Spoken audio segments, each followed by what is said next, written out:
மதிப்பீட்டப்பட்ட பொருள் தயாரிக்கலாம் அப்படிங்கிறத பற்றி நாங்கள் வந்து இங்கே வந்து கண்காட்சிக்கு வைத்திருந்தோம். அது மட்டும் இல்லாமல் வாழை ஆராய்ச்சியில் உழவர்களுக்கான என்னென்ன பிரச்சனைகள், என்ன நோய் வருது, அதுக்கு எப்படி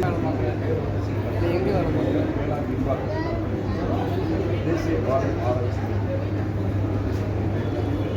அதாவது நாகர்கோவில் விளையக்கூடிய பாரம்பரியமான ரகம் வந்து மட்டிங் கோயில், நாகர்கோவில், கன்னியாகுமரி, பூவன், நெய்ப்பூவன், இதெல்லாம் மற்ற ஏரியாவில் இருக்குது. அக்டோவன், நாட்டுப்பூவன், இந்த மாதிரி ரகங்கள் எல்லாத்துக்கும் பாகத்திலிருந்து நாம் வந்து மதிப்பு கூட்டப்பட்ட பொருட்களை உருவாக்கி அதை வந்து விவசாயிகளுக்கு வந்து பயிற்சி குறிக்கோளாக எடுத்து செயல்படுத்தி, அது மட்டும் இல்லாமல் வாழையில் ஏற்படக்கூடிய நோய்கள் எந்த விதமான தீர்வுகளை நாங்கள் எடுத்துக் கொள்வது அப்படிங்கிறத பற்றி ஆராய்ச்சி பண்ணி அவங்களுக்கு விவசாயிகளுக்கு அதை நாங்கள் இந்த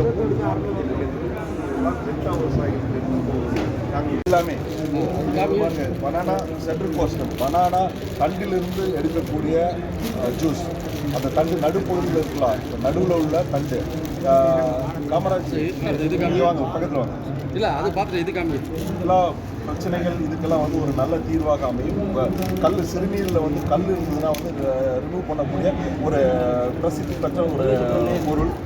இது மட்டும் இல்லாமல் இது வந்து பனானா ஃப்ளவர், அதாவது வந்து வாழை பூன்னு சொல்கிறாங்களா, இதில் இப்போ பூ இருப்பாங்க, அந்த பூவில் இருந்து தொக்கு தயாரிக்கிற ஒரு மெத்தட் தொக்கு. இது பனானா ஃப்ளவர்.